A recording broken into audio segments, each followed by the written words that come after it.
Righto, so today I want to try something that I've wanted to do for a little while. So I've seen a few people have had a fair bit of problems with doing this, but basically I've got a Plumb and it's a 3.5 pound and it's got one of these Permabond or like epoxy type like wedges in it in the eye. And so basically I just want to do a bit of a video on removing it. So the plan is to actually, I've seen a few people do a bunch of different stuff like blow torches or heat guns and that sort of stuff, but then I saw someone who basically said if you boil it and you just get this epoxy heated up, then it actually becomes really crumbly and easy to get out. So I'm going to have a crack at that.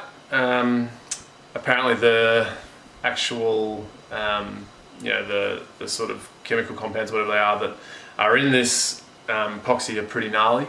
So I'm going to make sure I do it outside or in a sort of a pretty well ventilated area. But yeah, keen to see how it goes. Thought I'd just do a quick video on what it looks like. Rightio, so got my water that's sort of stopped boiling.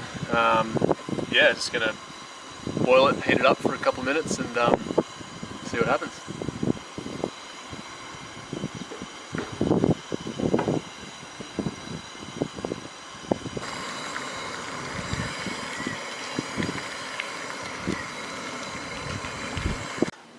Rightio, so it was boiling in the water for about 5 minutes, so just want to see how kind of soft it is, and holy, yeah, well, it's like softened up a heap. I don't know if you can sort of see that, but rightio, let's have a go at starting to remove it.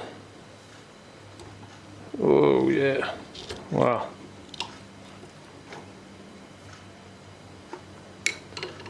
Oh wow, that's actually sort of way easier than I thought it would be.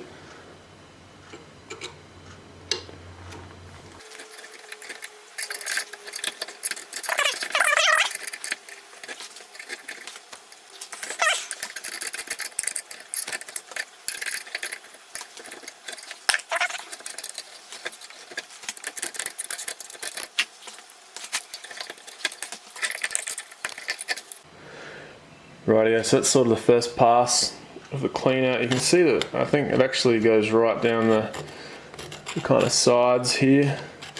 Shine my light. Hopefully a bit easier to see. Yeah, the epoxy goes all the way down the sides here.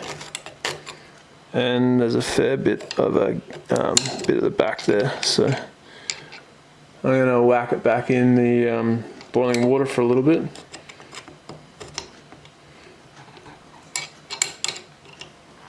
Yeah, you can see, okay. So there's actually a bit down that center bit there as well.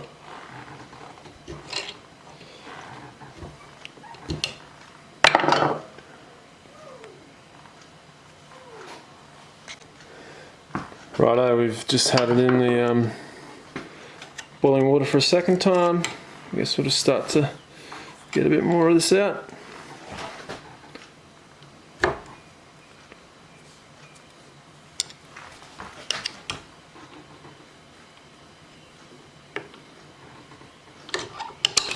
Also, that thing is piping hot, so as you'd expect. Right, it's a quick update.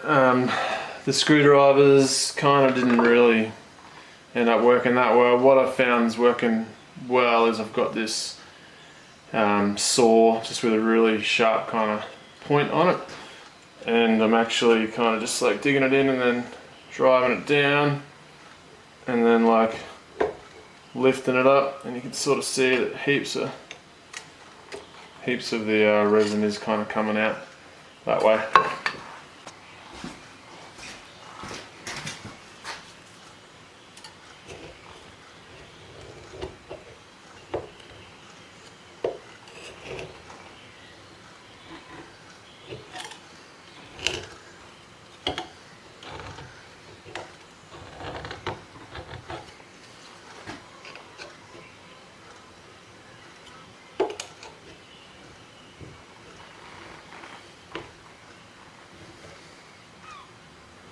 Right, so I've had a bit of a go. few times now, sort of putting back in the boiling water and then you know, just trying to clean out around the sides, like using one of these, and straight through the middle and the sides as well. And I don't know, I've got a fair bit of stuff out. So yeah, I think I might just have a go at trying to get the whole actual haft out. So let's maybe use a bit of brute force and we'll see what happens.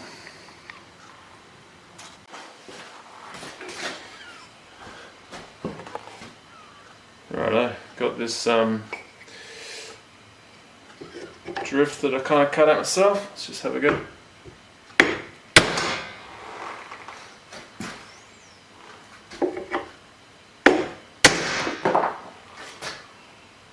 Ooh, I think it's starting to move.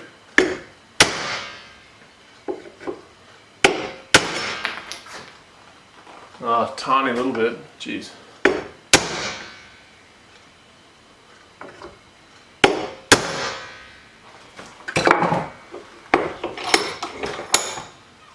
Whoa, a little bit.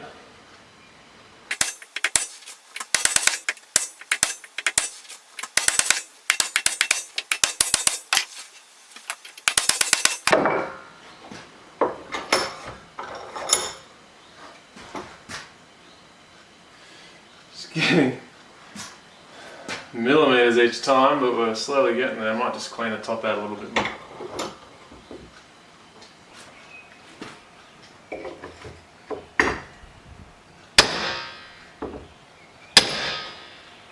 Oh, here we go. Right on.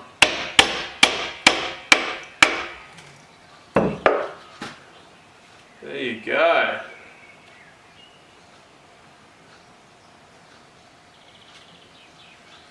That's cool. I was definitely wondering what was underneath.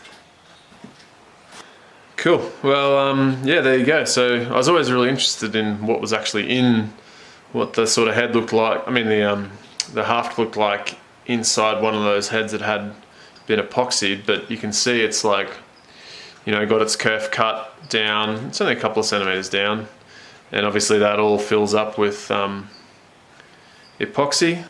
Yeah, so I really wanted to reuse this handle for something, hence why I didn't just cut it off, because it's just like a beautiful, beautiful old sort of vintage handle. But it's been, someone hacked it pretty hard on the back side there, and then on the front side too, so I'm gonna have to put a much smaller head on it. But yeah, really keen to use it again. So yeah, that's what it looks like under the